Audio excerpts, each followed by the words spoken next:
बोलिए सच्चिदानंद भगवान की। हरि ओम। श्री गुरुभ्यो नमः। कल्याणानां निधानं कलिमलमथनं पावनं पावनानां पाथेयं यन्मुमुक्षो सपदि परपद प्राप्तये प्रस्थितस्य विश्रामस्थानमेकं कविवरवचसां जीवनं सज्जनानां बीजं धर्मद्रुमस्य प्रभवतु भवतां भूतये रामनाम भूतये रामनाम। श्रीदक्षिणामूर्तिसुदेशिकेन्द्रं द्वैपायनं सूत्रकृतं मुनीन्द्रं श्रीशङ्करं भाष्यकृतं यतीन्द्रं मद्देशिकं चापि नमामि नित्यं मद्देशिकं चापि नमामि नित्यम्। असंख्य कल्याण गुणगण निलय आनंद कंदचिन मूर्ति सच्चिदानंद परमात्मा की अहेतु की कृपा से पुनः एक बार फिर से मनुष्य जीवन का श्रेष्ठतम लाभ जिसको शास्त्र श्रवण कहा गया, उस पवित्र निमित्त से हम सबको उपस्थित होने का सौभाग्य प्राप्त हुआ है। इस महत् सौभाग्य के प्रति ईश्वर अनुग्रह ही एकमात्र कारण है, ऐसा स्मरण करते हुए श्रीमद् भगवद गीता के पावन प्रसंग हैं। नीतिकारों ने ऐसा कहा है कि बड़ों के आश्रय में रहने वाला सदैव सुरक्षित, स्वस्थ और शांत रहता है। जैसे कहीं वर्षा हो रही हो और आपने किसी बड़े से पीपल अथवा वटवृक्ष के नीचे में आश्रय लिया तो आप वर्षा से, छोटी मोटी बारिश से जैसे बच जाते हैं। और कदाचित धूप तेज हो तो भी आप उस पेड़ की छांव में रहें तो आप धूप से भी बच जाते हैं, क्योंकि वो एक विशाल वटवृक्ष है। इसलिए नीतिकारों ने ऐसा नियम बनाया कि ज्येष्ठम पुरो जन्मतया गुणैश्च। तो जो ज्येष्ठ है, जो श्रेष्ठ है, जो महनीय है, जो आदि है, जो स्थिर है, जो आपसे श्रेष्ठ है, उसके आश्रय में रहना चाहिए, उसके अवलंबन में रहना चाहिए, उसकी छत्र छाया में रहना चाहिए। यह सामान्य रूप से नीतिकारों का वचन है। जिस निमित्त से श्रीमद् भगवद गीता के आश्रय में हम लोगों को रहने की पावन परंपरा है, तो श्रीमद् भगवद गीता भी संपूर्ण साधनों में श्रेष्ठतम है, इस अभिप्राय से यह कहा गया। परंतु बहुतों ने ऐसा कहा कि वेद भगवान भी तो सबसे श्रेष्ठ हैं, उत्तम हैं। तो कहा गया कि सबकी अपनी अपनी उत्तमता है, किसी निमित्त से है, कोई जन्म से बड़ा है और कोई गुणों से बड़ा है, कोई कार्यकारिता से बड़ा है, कोई अन्य किसी सांसारिक निमित्त से बड़ा होता है। तो जन्म से ज्येष्ठ नहीं होने पर भी, जन्म से अर्थात आदि काल से तो आद्य प्रमाण और परम प्रमाण तो वेद भगवान और श्रुतियां ही हैं, परंतु श्रुति अनुसारी स्मृति होने के कारण श्रीमद् भगवद गीता गुणों के कारण श्रेष्ठतम है। ज्येष्ठम भी है, श्रेष्ठम भी है, स्थिर आलंबन है, जिसके आश्रय में आप हम सबको रहने का अत्यंत महनीय सौभाग्य प्राप्त हुआ है। अब जिसके आश्रय में रहते हैं, जिसकी छत्र छाया में रहते हैं, जिसका हमने शरण ग्रहण किया हुआ है, उसकी महिमा का गान करना कर्तव्य भी बनता है। क्योंकि जिसके आश्रय में हम रहें उसकी प्रशंसा न करें, उसके गुणानुवाद न करें, उसके कथन के अनुसार न चलें, उनके अनुशासन में न रहें, उसके आदेश को हम पालन न करें, उसके बोले हुए वचन और कहे हुए शब्दों के अर्थ हम ग्रहण न करें, तो फिर जिसने आश्रय दिया है वो व्यक्ति दुखी और खिन्न हो जाता है। इसलिए भी हम लोगों का कर्तव्य बनता है कि इसका अत्यंत श्रद्धा के साथ, श्रद्धा सहकारेण इसके आश्रय में रहने की बात विशेष रूप से मनुष्यों को स्मरण करना चाहिए। इस निमित्त से भी यह एक पावन प्रसंग है श्रीमद् भगवत गीता का। और पुनः अत्यंत अनुग्रह भगवान की कृपा से आरंभ करने का अवसर है, इसलिए श्रीमद् भगवत गीता के बिल्कुल आरंभ से 2 श्लोकों के उच्चारण के साथ हम लोग यहाँ प्रसंग को आगे यथा योग्य यथामति बढ़ाने का प्रयास करेंगे। ओम श्री परमात्मने नमः। अथ प्रथमोऽध्यायः। धृतराष्ट्र उवाच धर्मक्षेत्रे कुरुक्षेत्रे समवेतायुयुत्सवः मामकाः पाण्डवाश्चैव किमकुर्वत संजय। संजय उवाच दृष्ट्वा तु पाण्डवानीकं व्यूढं दुर्योधनस्तदा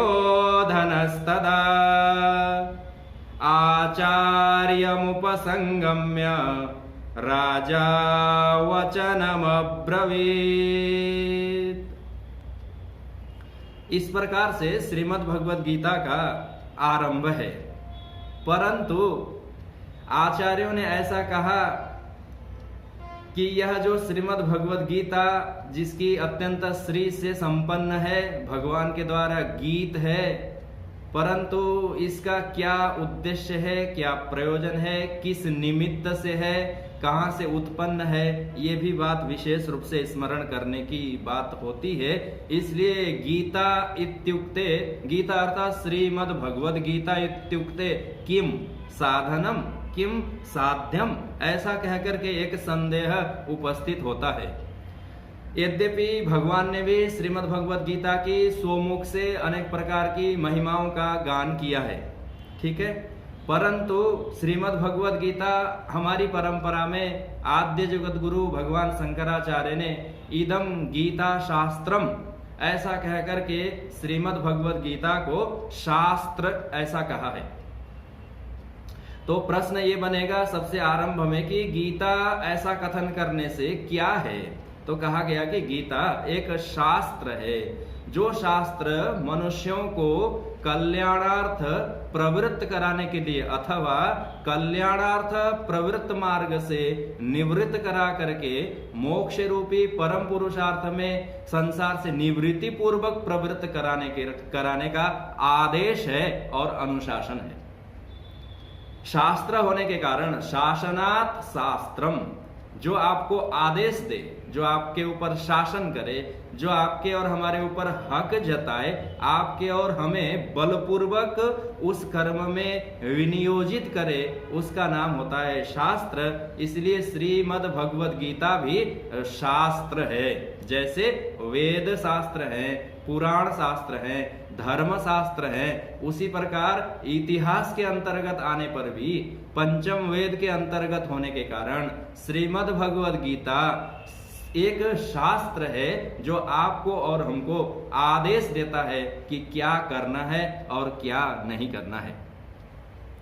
अब बात इस प्रकार से है कि कोई आदेश दे और आप हम उस आदेश को पालन करना चाहें अथवा न चाहें, ये भिन्न बात है। परंतु जो धर्म के अनुगामी हैं, जो मोक्ष मार्गी है, जिन्होंने बहुत समय तक सम्यक प्रकार से अपने कर्मों का, जो वैदिक कर्म है उनका ठीक से अनुष्ठान किया है अत्यंत दृढ़ता के साथ, वो तो सुनना चाहेंगे ही, इसमें किसी आश्चर्य की बात नहीं है। परंतु जब शास्त्र आदेश देते हैं तो कभी कभी ऐसी प्रवृत्ति होती है मनुष्यों की कि मैं इस आदेश को क्यों पालन करूं, क्यों पालन करूं, इस प्रकार से थोड़ी सी इच्छा होती है। ठीक है, गीता क्या है, एक शास्त्र है, श्रीमद् भगवद गीता, गीता शास्त्रमिदम, यह शास्त्र होने के कारण एक नाम भी है, शास्त्र है। आपको आदेश दिया, श्रीमद् भगवद गीता में आपके लिए आदेश क्या है, कर्म करने के भी आदेश है, उपासना करने के आदेश हैं, यहाँ पर आत्मा अनात्मा के विवेक के आदेश हैं, यहाँ पर ईश्वर तत्वों का बखान है, आदि आदि अनेक प्रसंग, जैसे जैसे क्रम से उस तरफ हम लोग बढ़ेंगे तो उसकी चर्चा होगी, परंतु आरंभ में यह शास्त्र होने के कारण वो आपको और हमको आदेश देता है। परंतु परिस्थिति जन्य कारणों से कभी कभी उन आदेशों को पालन करने में आपको और हमको थोड़ी सी कठिनाई होती है। अच्छा, मैं इस आदेश का पालन करूं, परंतु इससे लाभ क्या होगा, ये जिज्ञासा जगती है। जैसे एक छोटा बालक है, उस बालक को आप आदेश देते हैं कि बालक तुम ये काम करो। जैसे बालक है, विद्यालय जाना उसके लिए कर्तव्य कर्म है, 7 बज गए प्रातः काल के, अपना विद्यालय की सामग्रियों को कंधे पर उठा करके विद्यालय जाता है। अब वो कभी कभी न जाना चाहे, होता है बाल्य अवस्था में विद्यालय नहीं जाना चाहते, तो आप बालक को आदेश देते हैं कि नहीं तुम जाओ विद्यालय, पढ़ने के लिए तुमको जाना चाहिए, ऐसा कह करके आदेश देते हैं। छोटा बालक रहता है, आपके आदेश से भयभीत होकर के, डर करके अथवा जिस किसी भी कारण से वो स्वीकार कर लेता है। परंतु वही बालक थोड़ा सा बड़ा हो जाता है, फिर आपको प्रश्न पूछेगा कि पिताश्री आप ये जो मुझे विद्यालय बार बार भेजते हैं इसका क्या प्रयोजन है। रोज ठंडी, गर्मी, सर्दी, बरसात अथवा अन्य प्रतिकूलताओं में भी आप मुझे बलपूर्वक विद्यालय प्रेषण करते हैं, इसमें क्या निमित्त है। तो तब बालक ने प्रश्न किया, तब जाकर के फिर आपको केवल आदेश से काम नहीं चलता, तब उपदेश की अपेक्षा होती है। तब समझाना पड़ता है कि बालक तुमको हमने ये जो आदेश दिया ये तुम्हारे कल्याणार्थ है, कल्याण के लिए, सुख के लिए है, शांति के लिए है, तुम्हारे आराम के लिए है, तुम्हारे भविष्य के लिए है, ऐसा कह करके आप कथन करेंगे तो फिर भी बालक कहेगा कि नहीं मुझे आराम तो अभी है, अभी मैं विद्यालय जाने में मुझे कष्ट की अनुभूति हो रही है और नहीं जा करके यहीं आराम कर लूंगा तो अभी सुख और शांति है। तब आप उसको विस्तार पूर्वक उपदेश देने के लिए, समझाने के लिए प्रवृत्त होते हैं कि यदि अभी कष्ट नहीं करोगे, अभी पठन पाठन में रुचि नहीं दिखाओगे, अभी विद्यालय जाकर के नई शिक्षा को ग्रहण नहीं करोगे तो भविष्य में तुमको कष्ट उठाने पड़ेंगे। तुम्हारे मित्र साथी इत्यादि बड़े डॉक्टर इंजीनियर बन जाएंगे और तुम अपठित रह जाओगे, समाज में तुम्हारी कीर्ति नहीं होगी। ऐसा कह करके आपको उसके विद्या संबंधी अच्छी और भली प्रकार से समझाने की आवश्यकता होती है। अर्थात आदेश से जहां बात नहीं बनती, जब वो आदेश सुनने वाला व्यक्ति थोड़ा समझदार हो जाता है, प्रश्न करने लगता है, तब वहां उपदेश की अपेक्षा होती है। इसलिए शास्त्र दोनों ही काम करते हैं, आदेश भी देते हैं और आदेश का व्याख्यान उपदेश भी देते हैं। भगवान ने श्रीमद् भगवद गीता के प्रसंग में देखेंगे तो भगवान ने अर्जुन को कहा कर्मण्ये वाधिकारस्ते, हे अर्जुन तुम्हारा कर्म में ही अधिकार है, कर्म करो। तो अर्जुन ने कहा केशव आप मुझे कर्म करने का ऐसा घोर आदेश देते हैं, आपकी बात मान करके मैं जैसे तैसे दुखी होकर के, खिन्न होकर के बेमन से कर्म कर भी लूं तो पर मुझे तो रुचि नहीं हो रही है, मैं कर नहीं पा रहा हूं, मेरे हाथ कांप रहे, धनुष बाण छूट रहा है। ऐसा कह करके अर्जुन ने वेपथुश्च शरीरे में रोमहर्षश्च जायते अभी कथन करने वाले हैं। तब अर्जुन ने फिर से प्रश्न किया था। भगवद गीता बार बार चिंतन चर्चा इसके पठन पाठन होते रहते हैं, आगे के प्रसंगों का भी आप लोगों को स्मरण है ही, इसलिए ऐसा स्मरण करना चाहिए कि भगवान ने जब आदेश दिया उसके अनंतर भी अर्जुन के मन में संदेह जगा कि इस आदेश को मैं क्यों पालन करूं। तब भगवान को उपदेश देना पड़ा कि यह है अर्जुन, तुमको कर्म यदि तुम संपादन नहीं करोगे तो कर्तव्य कर्म से विच्युत होने का पाप लगेगा, और स्वयं का कर्म नहीं करोगे तो अज्ञान की अवस्था में बिना कर्म किए क्षण भर भी तुम रह नहीं पाओगे। भले ही शरीर को बांध लोगे, मन से अनेक प्रकार के कर्म होते रहेंगे, संसार का चिंतन करोगे, लोक परलोक के लिए तुम विचार विमर्श करोगे, पर स्वाहा सोदा नहीं करोगे। इसलिए अन्य के कर्म में प्रवृत्त होने रूपी पाप भी तुमको लग जाएगा। इसलिए हे अर्जुन, तुमको अपने स्वकर्म में प्रवृत्त होना ही चाहिए। इस अर्थ में भगवान वासुदेव श्री कृष्ण योगेश्वर ने अर्जुन को आदेश के अनंतर उपदेश भी दिया, और यही हमारी परंपरा है। केवल और केवल आदेश से जब बात न बने तो उपदेश अर्थात आदेशित पदार्थ का व्याख्यान, विमर्श, चर्चा, चिंतन और विस्तार की अपेक्षा होती है। स्वर्ग के संबंध में यज्ञ करने के लिए जब भगवान वेदव्यास शास्त्र में और भगवान वेद ने आदेश दिया, उन्हीं के व्याख्यान, विस्तार, चर्चा, चिंता इत्यादि ऋषि मुनियों ने परवर्ती काल में किए। उन्हीं आदेशों का विचार विमर्श था, वो उपदेश था, और कर्मों की शिक्षा भी उसमें रहती है। आत्मा अनात्मा के उपदेश भी रहते हैं। जब एक व्यक्ति आदेश को सुन करके उपदेशित होकर के शास्त्र की परंपरा से उपदेशित पदार्थ को अनुष्ठान करता है तो उसका अंततोगत्वा कल्याण सिद्ध होता है। इसलिए भी यहाँ यह जो गीता रूपी शास्त्र है, इसको जिस किसी ने आदेश मान करके पालन कर लिया तो भी कल्याण है, परंतु समझदार पुरुषों के लिए आदेश के साथ साथ उपदेश की अपेक्षा होती है। इसके अर्थों को समझने की भी आवश्यकता होती है, इसके वाच्यार्थ और लक्ष्यार्थ को भी समझने की अपेक्षा होती है। इसलिए विस्तार पूर्वक आचार्यों ने भाष्य, टीका इत्यादियों के माध्यम से अनेक प्रकार के रत्नों से अथवा श्रृंगार जैसे किया जाता है उन साधन सामग्रियों से इस श्रीमद् भगवद गीता रूपी शास्त्र को अत्यंत समृद्ध किया है। उसके आश्रय में आप और हम सभी लोग उपस्थित हैं, यह अत्यंत हर्ष की बात है। इसलिए यह गीता शास्त्रमिदं पुण्यम ऐसा कह करके इसके महिमा में भी कथन किया ही गया है। और हमारे आद्य जगत गुरु भगवान आदि शंकराचार्य भगवान ने भी इदम गीता शास्त्रम ऐसा कह करके संज्ञा अर्थात विशेषण इसके संबंध में कहते हैं। ऐसे श्रीमद् भगवद रूपी गीता क्या आदेशित करती हैं आपके और हमारे लिए, यह थोड़े विचार की बात है।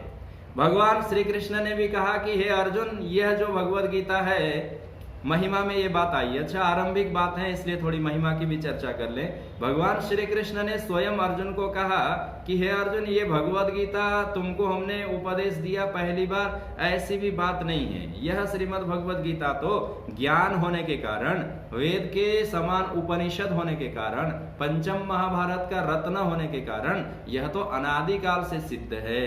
हमने इससे पहले भी अनेक प्रकार से इसका उपदेश दिया है। जिन जिन ने इस शास्त्र का आदेश मान करके उपदेशित होकर के उसका आश्रय ग्रहण किया तो वो कल्याण के भागी हो गए। चतुर्थ अध्याय में आप लोग देखते ही है, भगवान श्री कृष्ण योगेश्वर ने अर्जुन को ये कहा था कि हे अर्जुन, हमने तो यह जो श्रीमद् भगवद गीता का उपदेश है आदि काल में भगवान जो प्रत्यक्ष देवता हैं, आकाश में रह करके संपूर्ण चराचर को प्रकाशित करते हैं, उन भगवान सूर्य को भी हमने सूर्य को भी यह ज्ञान प्रदान किया था। इमं विवस्वते योगम प्रोक्तवान अहम अव्ययम। हे अर्जुन, मैं अव्यय परमात्मा जो हूं वो सूर्य को भी इस गीता ज्ञान से आदि काल में संपन्न किया था। और महात्मा लोग तो यहां तक कहते हैं कि भगवान ने, जब भगवान सूर्य को आदि पुरुष नारायण ने, अव्यक्त परमात्मा ने प्रकटित होकर के भगवान सूर्य को जब गीता रूपी ज्ञान का उपदेश दिया तो उसके बाद भगवान सूर्य प्रकाशित हुए ज्ञान से। उससे पहले तो अन्य ग्रहों के समान दूसरे ग्रहों से प्रकाश लेकर के, जैसे चंद्रमा भगवान सूर्य से प्रकाश लेकर के रात्रि में जगत को आलोकित करते हैं, अन्य अन्य ग्रह भी कभी कभी दूसरों के प्रकाश में प्रकाशित होते हैं। कभी दिखाई देते हैं, कभी नहीं दिखाई देते हैं, कभी अस्ताचल में चले जाते हैं 6 महीने के लिए। ऐसे भी सब ग्रह इत्यादि हैं।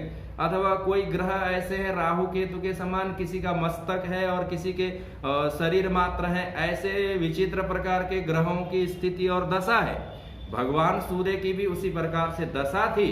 जब आदि पुरुष नारायण भगवान अव्यक्त परमात्मा ने अनुग्रह करके विवस्वते भगवान सूर्य को यह उपदेश दिया श्रीमद् भगवद गीता रूपी योग का, ज्ञान का, तब उस ज्ञान से संपन्न होकर के तब से लेकर के अभी तक इस संपूर्ण जगत को प्रकाशित कर रहे हैं। ऐसा भी आचार्यों ने महिमा में कथन किया गया है कि यह श्रीमद् भगवद गीता, उसके लिए वचन भगवान के स्वयं है। हाँ, हमने पहले भगवान सूर्य को प्रदान किया था, उस बात को लेकर के भी अर्जुन को संदेह हुआ था, ये भिन्न बात है। परंतु भगवान ने कहा कि गीता के ज्ञान से आलोकित होकर के ही भगवान भास्कर संपूर्ण चराचर जगत को प्रकाशित और आलोकित करते हैं। तो ऐसे महिमा, ऐसे ज्ञान, ऐसे प्रकाश से युक्त यह श्रीमद् भगवद गीता रूपी शास्त्र है, जो श्री भगवान के मुखारविंद से स्वयं प्रकट हुआ है। किसके लिए प्रकट हुआ है ये बात आएगी। भगवान सूर्य तो आदि काल में आदि पुरुष नारायण से ज्ञान प्राप्त करके धन्य और कृतकृत्य हो गए, स्वयं भी प्रकाशित हैं और जगत को भी प्रकाशित करते हैं। कभी उनका प्रकाश जो ज्ञान वाला है वो समाप्त होने वाला नहीं है। परंतु ये तो वहां भगवान सूर्य की बात हुई। यहाँ जो भगवान ने उपदेश दिया, यह उपदेश किसके लिए प्रदान किया, यह बात आएगी। भगवान सूर्य का प्रकाश से आपका और हमारा अज्ञान तिरोहित नहीं हो रहा है, बाह्य जगत का अज्ञान तो तिरोहित हो रहा है। भगवान सूर्य उदित हो गए, आपने देख लिया, ये पेड़ है, ये पौधा है, ये मकान है, ये दुकान है, ये जगत है, ये तीर्थ है, ये देवता है, ये अमुक काल है, आज ये तिथि है, ये नक्षत्र है, ये ग्रह है, ये तारे हैं और तारा ग्रह नक्षत्र इत्यादियों का बल है। ये संपूर्ण सूर्य के प्रकाश से आप देखते हैं। सूर्य के इतने अंश हो गए, अमुक राशि में चले गए, फिर उन्हीं के अनुसार दूसरे ग्रहों की गति है। तो सूर्य भगवान भी आदि काल में भगवद गीता के ज्ञान को प्राप्त करके संपूर्ण चराचर जगत की व्यवस्था को बनाते हैं और आपके और हमारे ऊपर अनुग्रह करके आपके हमारे भी तिथि मिति ग्रह नक्षत्र संपूर्ण कर्म सूर्य भगवान को आधारित बना करके उसी ज्ञान के प्रकाश से अत्यंत महिमा संपन्न होकर के सारे कर्म संपादित हो रहे हैं आदि काल में। तो यही जो आदि काल का गीता रूपी ज्ञान शास्त्र है, जो उपदेश है, वह किनके लिए फिर भगवान ने अनुग्रह करके फिर से उपदेश दिया। तो प्रसिद्ध रूप से महिमा के और ध्यान के श्लोक में ये बात आती है, पार्थाय प्रतिबोधिताम भगवता नारायणेन स्वयं।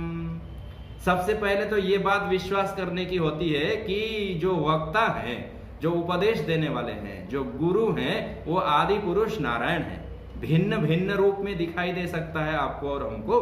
आपके और हमारे गुरु कोई सन्यासी हो सकते हैं, कोई वैष्णव हो सकते हैं, कोई अथवा सदगृहस्थ धर्मिष्ठ पुरुष भी हो सकता है, कोई भी हो सकते हैं। परंतु यदि वो उपदेश दे रहा है, वो आपको शिक्षा प्रदान कर रहा है, आपको धर्म मार्ग में प्रेरित कर रहा है, आपको संसार के बंधन से छुटाने का प्रयास कर रहा है, आपको मुक्ति के लिए उपदेशित कर रहा है, सतमार्ग में प्रेरित कर रहा है, तो परमात्मा की प्रेरणा से ईश्वर के रूप में ही गुरु बन करके उपदेशित कर रहा है। यह बात विशेष रूप से समझने की है। अन्य में सामर्थ्य नहीं है ना, अन्य में सामर्थ्य नहीं है, क्योंकि ईश्वर की इच्छा से ही संपूर्ण गुरु में गुरुत्व जो है, ईश्वरो गुरुरात्मेति मूर्ति भेद विभागी ने ऐसा कह करके नित्य आप और हम श्लोक पाठ करते ही हैं, स्मरण करते हैं। कोई भेद नहीं है।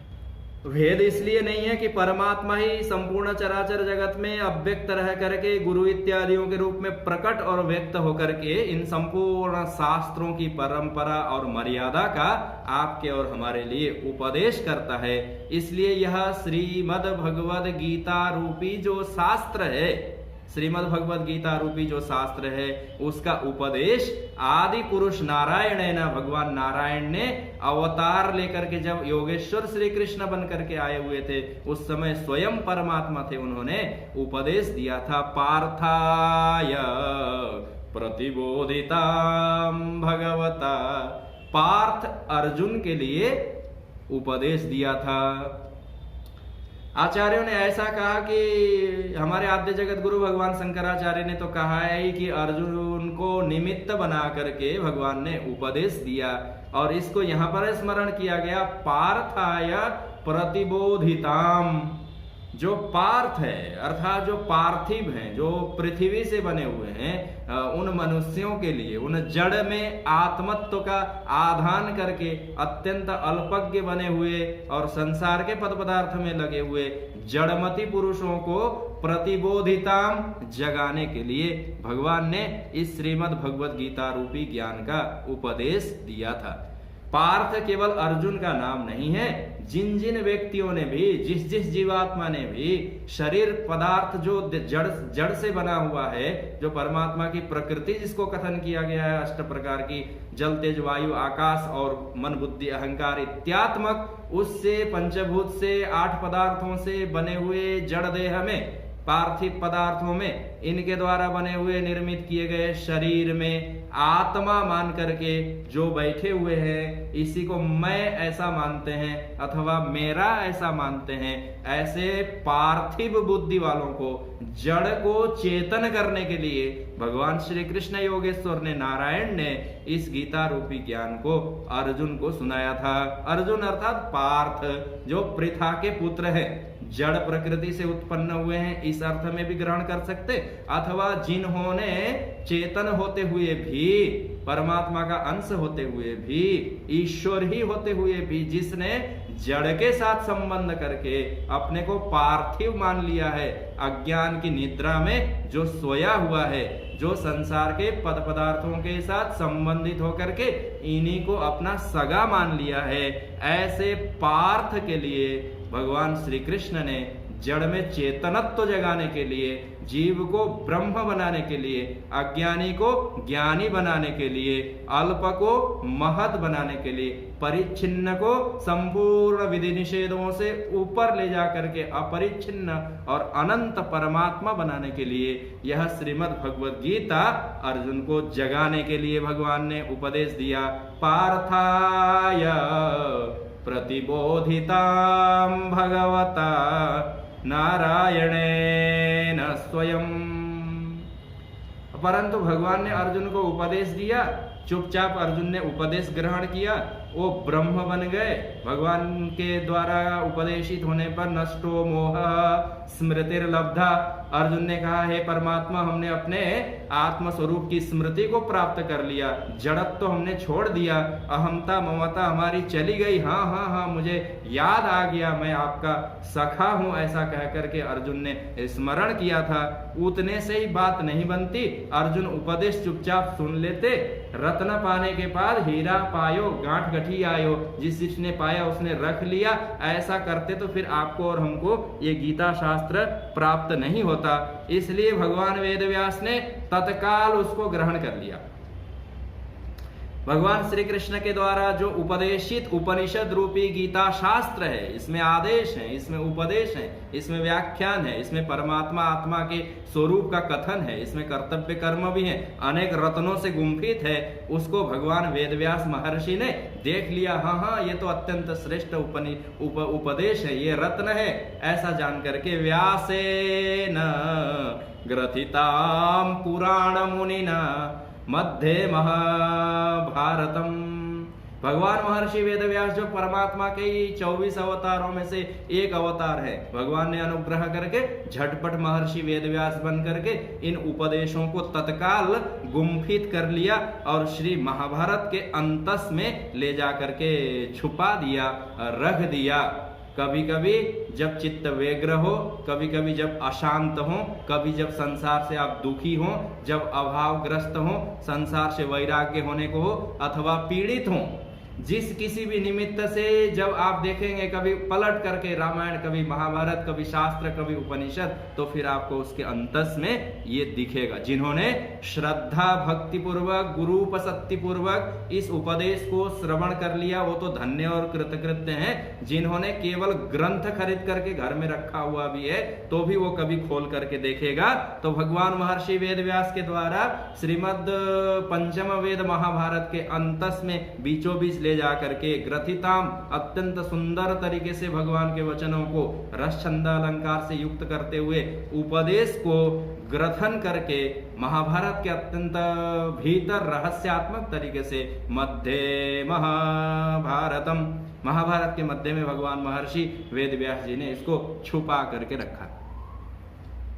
और जो जिज्ञासु है, जो पुरुषार्थी हैं, जो साहसी हैं, जो संसार से छलांग लगाना चाहते हैं, जिनको अब सांसारिक रत्नों से मन भर गया है, किंचित वैराग्य हो गया है, तो वो अनुसंधान करेगा, वो खोजेगा, वो उसके अंतस में प्रवेश करेगा। महाभारत के पाठ के काल में युद्ध के रम्य कथाओं को नहीं सुनेगा। युद्धस्य तो कथा रम्या, सुनने में आपको बहुत अच्छे लगेंगे, इतने सैनिक थे, इतने घोड़े थे, इतने हाथी थे, और ऐसे बाण प्रहार किया तो एक संधान करने से 10 निकले, तो पहुंचते पहुंचते 100 हो गए, और उसने 1000 लोगों के ऊपर प्रहार करके सब शत्रु नाश हो गए।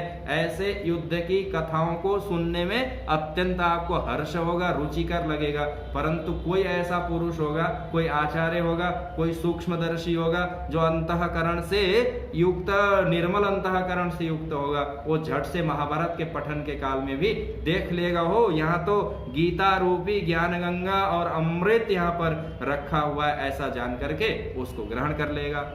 व्यासे न ग्रथिताम, भगवान महर्षि व्यास ने उसको वहां पर ग्रथित करके रख दिया है, इतने महत के अंतस में छुपा करके रखा हुआ। यह रहस्यात्मक शास्त्र है गीता शास्त्रमिदम। भगवद गीता यह जो उपदेशात्मक शास्त्र है, ये क्या करती है?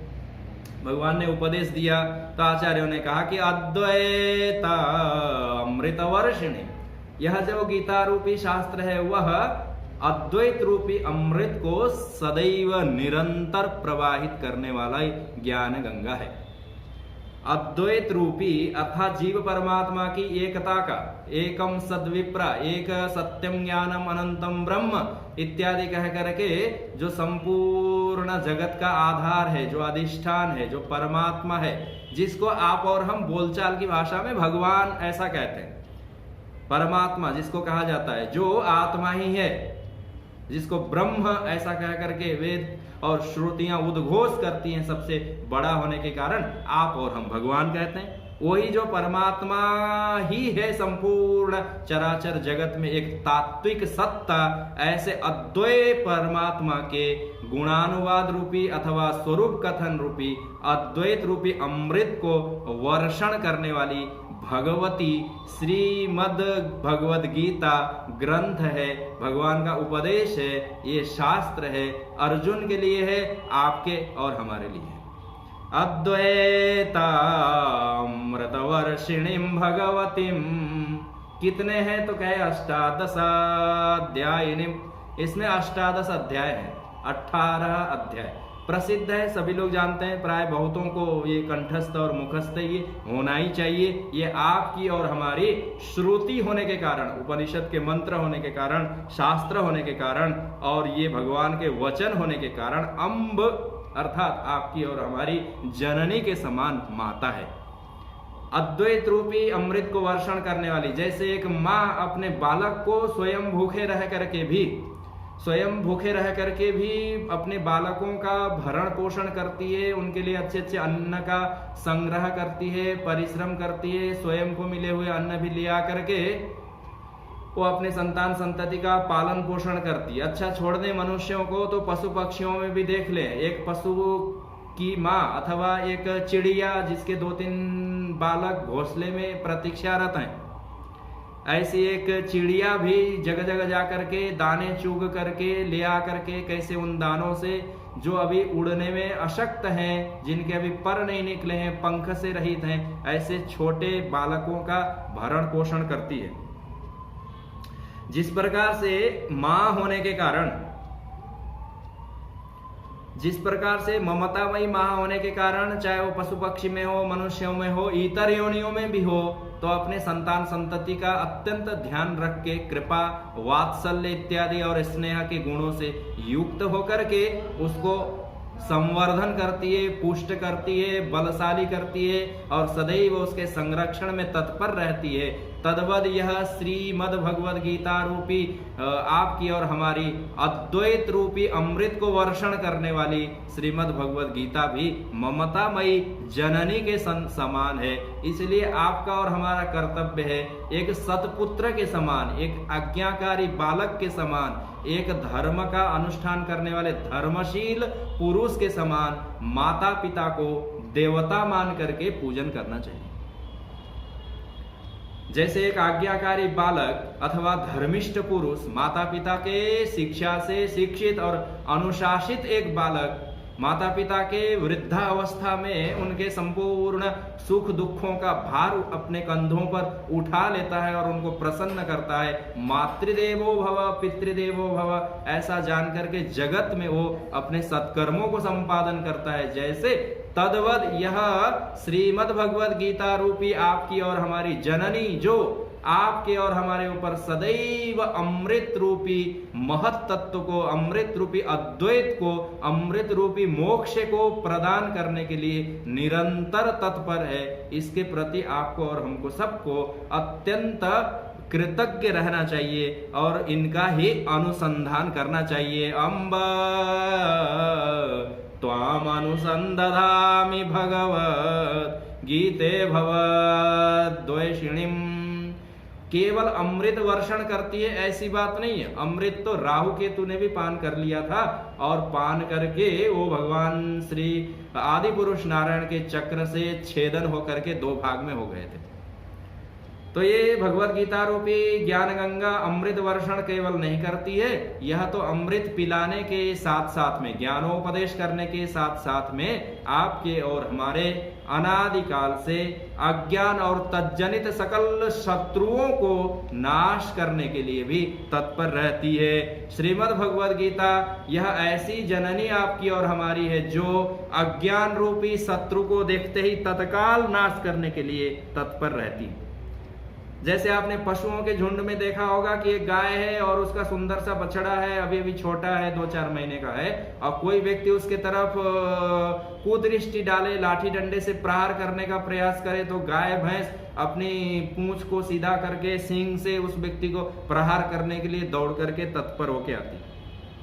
केवल घास नहीं खिलाती, केवल दुग्धपान नहीं कराती गौ माता, जैसे वो अपने संतान संतति की बाहरी विपत्तियों से रक्षा करती है, रक्षा करने के लिए तत्पर रहती है, तद्वत श्रीमद् भगवत गीता रूपी जननी भी आपके और हमारे अज्ञान और तज्जनित संसार रूपी शत्रु से बचा करके अमृत पान कराने के लिए तत्पर है। और आपको और हमको बस केवल एक काम करना है, अनुसंधामी, इसके आश्रय में रहना है, इसका अनुसंधान करना है, इसकी छत्र छाया में रहना है, कृतज्ञता रहना है, इसकी पूजा करनी है, इसका पाठ करना है, इसको धारण करना है, इसको मस्तक पर लेकर के घूमना है, इसको बुद्धिस्थ करना है, इसको हृदयस्थ करना है, इसको मुखस्थ करना है, और यहाँ कथन किए गए शब्दों के वाच्यार्थ और लक्ष्यार्थ दोनों को ही समझने का प्रयास करना है। ऐसी अत्यंत महिमा से युक्त श्रीमद् भगवद गीता आपकी और हमारी जननी है। अद्वैता अमृतवर्षिणी भगवतीम अष्टादशाध्यायिनीम। भगवान आदि पुरुष नारायण ने भी कहा कि ये श्रीमद् भगवद गीता तो हे अर्जुन मेरा हृदय है, ऐसा कह करके भगवान ने अर्जुन को भी कहा ही था। भगवान ने श्रीमद् भगवद गीता की महिमा, आरंभ की बात है इसलिए कुछ महिमा इस प्रकार से भी समझ लेनी चाहिए कि श्रीमद् भगवद गीता की महिमा, महात्म्य इत्यादि आपके हर पुराणों में प्राप्त होंगे।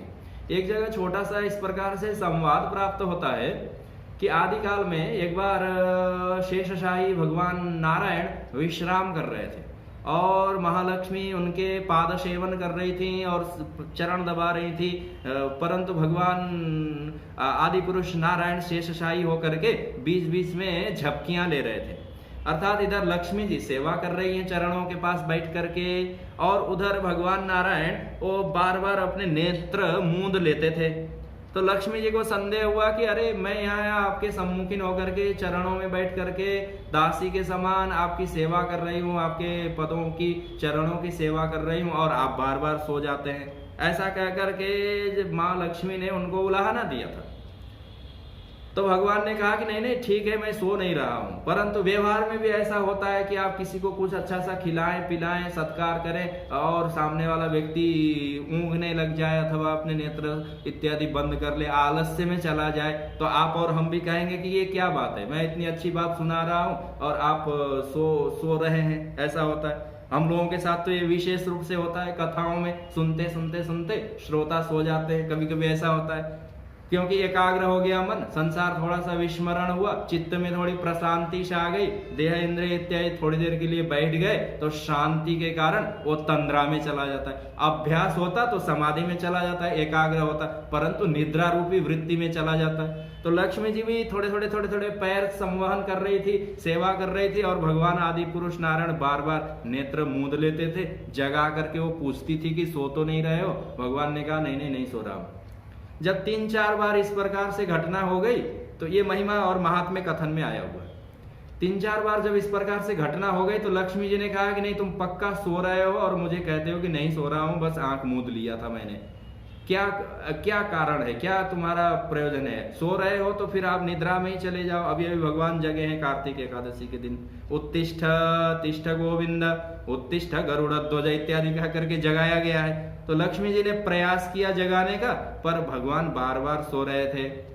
तो भगवान ने अंत में विचार किया कि ऐसे तो लक्ष्मी जी नहीं मान रही हैं, इसलिए उन्होंने कहा, अरे मैं अपने परमात्मा का ध्यान कर रहा हूं, सो नहीं रहा हूं। मैं कोई संसारी प्राणी नहीं हूं कि कर्म करते करते थक जाऊं और सो जाऊं। मैं ऐसा कर्म का भोग करने वाला भी नहीं हूं कि दिन भर के कर्म हमारे प्रारब्ध समाप्त हो गए, अब भोग बकाया नहीं रहा, इसलिए रात्रि में निद्रा आ गई, स्वप्न देखे, फिर सुसुप्ति में चले गए। ऐसा मैं कोई संसार का प्राणी नहीं हूं जो आंख मूंद करके सो जाऊं।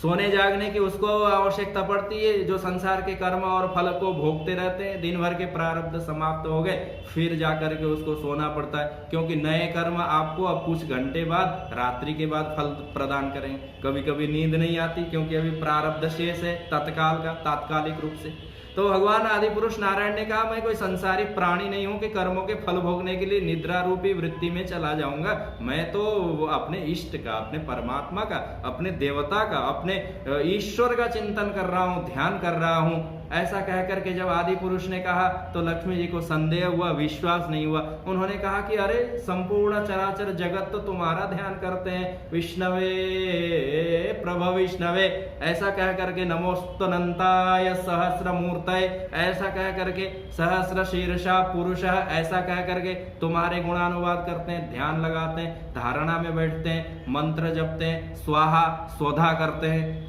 तो फिर तुम किसका ध्यान करते हो? ये क्या विशेष बात हुई? ऐसा कह करके लक्ष्मी जी ने जब भगवान के ऊपर संदेह उठाया था तो आदि पुरुष नारायण ने कहा था कि मैं श्रीमद् भगवद गीता के द्वारा जो कथित परमात्मा है ना, उसका ध्यान करता हूं। ये भगवान के अपने वचन है। क्षीर सागर में लक्ष्मी नारायण के संवाद है। लक्ष्मी जी को संदेह हुआ, उन्होंने कहा कि जरूर तुम सोते होगे। भगवान ने कहा नहीं, मैं ध्यान करता हूं अपने ईश्वर की मूर्ति का।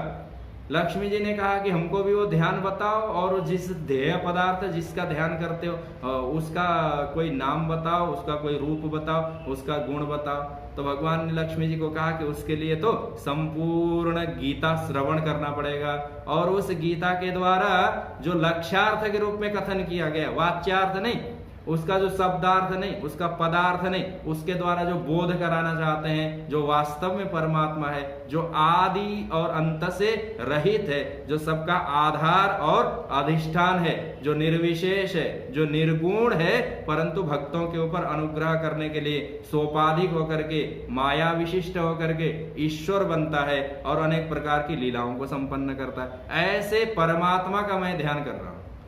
लक्ष्मी जी ने बार बार आग्रह किया कि कोई तो फिर भी तो कुछ तो होगा। तब आदि पुरुष भगवान नारायण ने लक्ष्मी जी को श्रीमद् भगवद गीता का जो लक्ष्यार्थ है उसका स्वरूप कुछ श्लोकों में कथन किया था।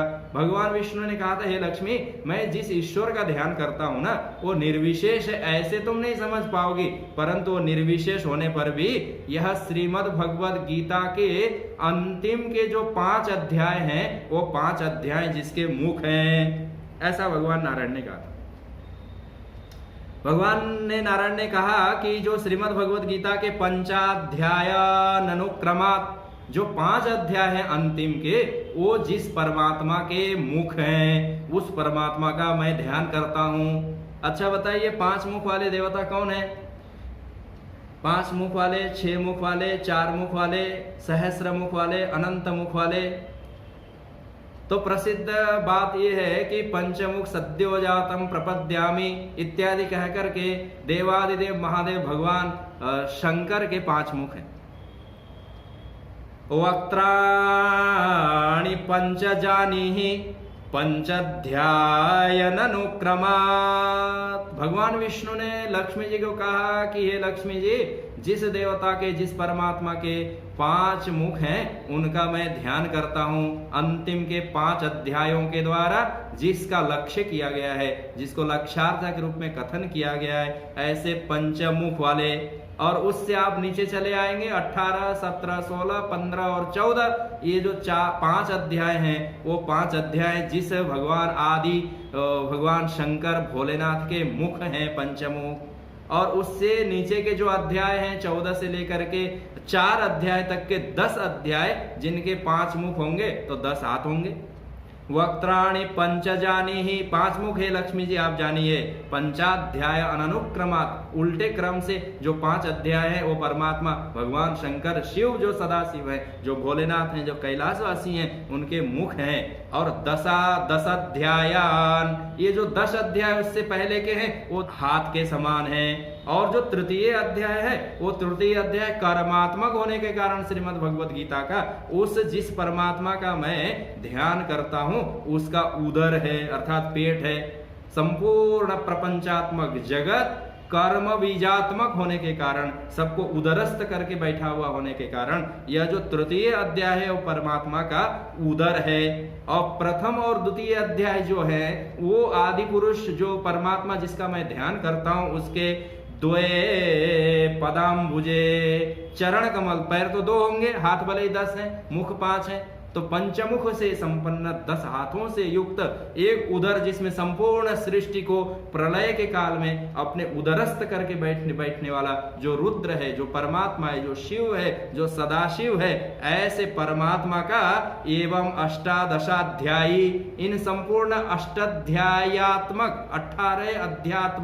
अध्याय वाले ये जो श्रीमद् भगवत गीता है, इसका जो लक्ष्यार्थ है, इसके द्वारा जिस तत्व का प्रतिपादन किया जाता है उसको वांगमयी मूर्ति ईश्वरी, उस ईश्वर तत्व का, उस परमात्मा का हे लक्ष्मी जी मैं निरंतर ध्यान करता हूं। अर्थात श्रीमद् भगवत गीता रूपी जो यह जो उपदेश है, इसका जो वास्तविक लक्ष्यार्थ है, जो परमात्मा है, जो सदाशिव है, जो संपूर्ण का आधार और अधिष्ठान है, उसका मैं नित्य निरंतर ध्यान करता हूं। ऐसा कह करके लक्ष्मी जी को भगवान आदि पुरुष नारायण ने भी ये कथन किया था कि श्रीमद् भगवत गीता तो लक्ष्यार्थ के रूप में निर्विशेष निर्गुण निरूपाधिक परमात्मा को समझाने का शास्त्र होने के कारण प्रयास करती है। इसलिए भगवान ने कहा है महिमा में कि गीता श्रय हम तिष्ठामि, ऐसा कह करके हे पार्थ मैं तो गीता के आश्रय में रहता हूं। उसका यह अभिप्राय नहीं है कि भगवान भी लेकर के श्रीमद् भगवत गीता आपके और हमारे समान पाठ करते हैं, ऐसी बात नहीं है। भगवान श्री कृष्ण आश्रय में रहते हैं, अर्थात श्रीमद् भगवत गीता रूपी शास्त्र जो उपनिषद है, इस उपनिषद के द्वारा जो प्रतिपाद्य परमात्मा है, उस परमात्मा के नित्य निरंतर ध्यान धारणा और समाधि में निमग्न रहता हूं हे लक्ष्मी, ऐसा कह करके महिमा के संबंध में भगवान नारायण ने भी लक्ष्मी जी को कहा था। तब उनको विश्वास हुआ, अन्यथा तो उनको संदेह हो रहा था कि आप तो शयन में जाते होंगे। उन्होंने कहा नहीं नहीं, मैं समाधि में जाता हूँ, मैं ध्यान में जाता हूँ, मैं भगवान का आश्रय, भगवान के आश्रय में जाता हूँ, उनकी धारणा में चला जाता हूँ और श्रीमद् भगवत गीता के द्वारा जो प्रतिपादित लक्ष्यार्थभूत परमात्मा है उसके ध्यान में चला जाता हूं। उसी परमात्मा की यह 18 अध्याय वाली श्रीमद् भगवत गीता वांगमयी मूर्ति है। वांगमयी मूर्ति अर्थात शब्दात्मक रूप है। जैसे श्रीमद् भागवत महापुराण के संबंध में आप लोग बहुत बार सुनते हैं कि यह तो भगवान श्री कृष्ण का वांगमयी विग्रह है। वांगमयी विग्रह का अर्थ हुआ शब्दात्मक स्वरूप, उसको वचन किया जाए, उसका वाचन किया जाए, उसका कथन किया जाए, शब्दों में पिरोया जाए तो जिस प्रकार का स्वरूप बनता है। जैसे आपका और हमारा ये जो शरीर है पार्थिव स्वरूप है, पार्थिव शरीर अर्थात पार्थिव वपु शरीर कहा जा सकता है, पार्थिव मूर्ति कहा जा सकता है, क्योंकि ये पंचभूत से बना हुआ है। तद्वत परमात्मा की कोई वांगमयी वाणी से बनी हुई मूर्ति हो, शब्दों को अर्थ के रूप में प्रकट करके वाच्यार्थ लक्ष्यार्थ का समायोजन करके एक जो अर्थ प्रकट हो सकता है, इस अर्थ में यह वांगमयी मूर्ति है। एवं अष्टादशाध्यायी वांगमयी मूर्तिरेश्वरी, ऐश्वरी अर्थात ईश्वर की यह वांगमयी मूर्ति है। हे लक्ष्मी, मैं इसी गीता के आश्रय में गीता के द्वारा प्रतिपाद्य परमात्मा के तत्व के ध्यान धारणा में नित्य निरंतर निमग्न रहता हूँ। ऐसा कह करके भी भगवान ने स्वयं श्रीमद् भगवद गीता रूपी शास्त्र, जो उपनिषद है, जो आत्म तत्व के आत्म ब्रह्म अर्थात जीव ब्रह्म की एकता अमृत को प्रतिपादन करने के लिए प्रवृत्त हुआ है, परंतु उपदेश दिया गया है अर्जुन को निमित्त बना करके। और जिन्होंने इस श्रीमद् भगवद गीता रूपी ज्ञान का आश्रय लिया, तो भगवान जब आदि पुरुष नारायण भी इसका आश्रय लेते हैं, तो आपका और हमारा तो कर्तव्य है ही है। भगवान ने स्वयं इन वचनों की पुष्टि के लिए कहा है, गीताश्रये हम तिष्ठामि गीता में उत्तमम गृहम। भगवान ने कहा लक्ष्मी जी को, ये तो जो क्षीर सागर में शेष के ऊपर मैं शयन करता हूँ, ये उत्तम गृह मेरा नहीं है, ये तो मध्यम गृह है, क्योंकि ये भगवान का ससुराल है। वहां तो लक्ष्मी जी प्रकट हुई थी, भगवान जाकर के वहां रहते हैं आदि पुरुष। भगवान ने कहा मेरा वास्तविक घर तो यहाँ नहीं है। कहाँ है आपका घर? तो कहे गीता में उत्तमम गृहम, उत्तम श्रेष्ठ सुविधा संपन्न वास्तविक बड़े मन से बनाया गया जो घर है, वो श्रीमद् भगवद गीता रूपी ये घर भगवान का सबसे श्रेष्ठ और आदि घर है। यहाँ भगवान प्राप्त होते हैं। जैसे आप घर में सुरक्षित अपने आप को बोध करते हैं, वहां पर आपको संपूर्ण सुविधाओं से युक्त व्यवस्था आपकी रहती है, यहीं पर भगवान का प्रतिपादन किया जाता है। आप ऐसे खोजने जाएंगे तो वो अर्थ के रूप में प्रकट नहीं होगा, परंतु इसके लक्ष्यार्थ के रूप में साक्षात परमात्मा ही प्रतिपादित है, बोध होता है ज्ञान के रूप में। इसलिए भगवान ने यथार्थ रूप में ही ये कहा कि गीताश्रय हम, इसी के आश्रय में मैं रहता हूँ, इसी के अर्थ का चिंतन करता रहता हूँ, इसी का ध्येय हमने बना लिया है और यही मेरा घर है। और ये केवल घर जड़ पदार्थ घर के समान घर नहीं है, ये तो अत्यंत चिन्मय घर है। ईंट गारे पत्थर से बना हुआ ये घर नहीं है, यह घर तो अत्यंत ज्ञान से बना हुआ है। ज्ञानमयम गृहम, ज्ञानमय गृह। जैसे सूक्ष्म शरीर अत्यंत भास्वर पदार्थों से बना हुआ है, उसमें अनेक प्रकार के सात्विक गुण हैं। जैसे स्थूल देह अत्यंत तमस पदार्थों से बना हुआ है, तद्वत यह श्रीमद् भगवद गीता रूपी जो ज्ञान गंगा है, जो अद्वैत रूपी अमृत को प्रवर्षण करने वाली है, यह तो साक्षात परमात्मा का घर है। गीता ज्ञानम उपाश्रित्य, भगवान ने कहा इसी श्रीमद् भगवद रूपी गीता ज्ञान के आश्रय में रह करके मैं त्रीन लोकान पालयाम्यहम, संपूर्ण तीनों लोकों का पालन करता हूँ। ऐसा कह करके भी भगवान ने स्वयं अपने श्रीमुख से उपदेश देने से पहले अर्जुन को श्रीमद् भगवद गीता के महिमा का बोध कराया है। यही श्रीमद् भगवद गीता का यदि कोई कंठस्थ कर ले, अथवा एक अध्याय पढ़ ले, अथवा एक श्लोक पढ़ ले, अथवा आधा श्लोक पढ़ ले, उतना भी नहीं पढ़ सकता तो फिर एक अक्षर ही पढ़ ले। गीताया श्लोक दशकम सप्त पंच चतुष्टयम दो त्रीन एकम तदर्धम व श्लोकानाम या पठेन्नर। बताइए, भगवान ने अनुग्रह करके आपके और हमारे लिए तो कहा पूरा पढ़ो, नहीं पढ़ सकते तो थोड़ा आधा पढ़ो, एक अध्याय पढ़ो, एक श्लोक पढ़ो। श्लोक भी नहीं पढ़ सकते तो 4 श्लोक पढ़ लो, 5 श्लोक पढ़ लो, 2 पढ़ लो, 2 3 एकम, एक भी नहीं पढ़ सकते, तदर्धम आधा पढ़ लो, आधा भी नहीं पढ़ सकते तो आधा का भी आधा तो कम से कम पढ़ लो। इतना भी पढ़ने से क्या होगा कि चंद्रलोकम अवाप्नोति, कम से कम दक्षिणायन मार्ग से तो मनुष्य की गति हो ही जाएगी, संपूर्ण का अर्थबोध हो जाएगा, तो फिर तो वह मुक्त होकर के उत्तरायण मार्ग से गमन करेगा। परंतु जो थोड़ा सा भी आश्रय थोड़ा का अर्थ हुआ काम्य भाव से भी आश्रय ग्रहण करेगा कि गीता पाठ करके मैं अपने दुख का, अभाव का अथवा न्यूनता की पूर्ति करूंगा। ऐसा लौकिक और भौतिक इच्छाओं से युक्त होकर के भी यदि कोई पाठ कर ले तो वह भी चंद्रलोकम अवाप्नोति, दक्षिणायन मार्ग से तो वह चला ही जाता है, अथवा अगले जन्म में वह श्रेष्ठ अवस्था मानुषताम ब्रजेत इत्यादि कह करके भी भगवान ने इसकी अत्यंत महिमा का बोध कराया है। और पूछा किसने है? तो श्रीमद् भगवद गीता के आरंभ में, अब वहां छुपा करके रखा गया था ना महाभारत के बीच में, इसलिए यहाँ पर पूछने वाले व्यक्ति हैं अर्जुन। परंतु अर्जुन पूछे उससे पहले और थोड़े से लोगों की बात है। भगवान की बात तो है ही है, केवल भगवान की ही बातें हैं श्रीमद् भगवद गीता में, श्री भगवान उवाच इत्यादि ही हैं। पर भगवान की बातों में उनके भक्तों की भी बात है, उनके शत्रुओं की भी बात है और थोड़े तटस्थ लोगों की भी बातें हैं। इसलिए श्रीमद् भगवद गीता जहां से आरंभ है तो वहां आपको 4 लोगों की उपस्थिति आपको मिलती है। एक भगवान श्री कृष्ण योगेश्वर परमात्मा आदि पुरुष नारायण स्वयं हैं और उनके सम्मुखीन विमुख होकर के खड़े हैं अर्जुन, ये दोनों हैं। पर भगवान और अर्जुन की बात हम लोग थोड़े भिन्न प्रकार से आगामी सत्रों में करेंगे। उससे पहले और 2 लोगों की बात आती है। एक आते हैं राजा धृतराष्ट्र और एक आते हैं उनके मित्र मंत्री और संदेशवाहक संजय। ये 4 लोगों की बातें, 4 लोगों का नाम, 4 पात्र यहाँ पर उपस्थित होते हैं। सबके अपने अपने अधिकारित्व हैं, सबके अपने अपने योग्यताएं हैं, सबकी अपनी अपनी अवस्था है, सबके अपने अपने उद्देश्य हैं। परंतु अंधे, अत्यंत मूढ़ और जड़ प्रकृति को प्राप्त हुए धृतराष्ट्र ने यहाँ पर आरंभ किया है श्रीमद् भगवद गीता का।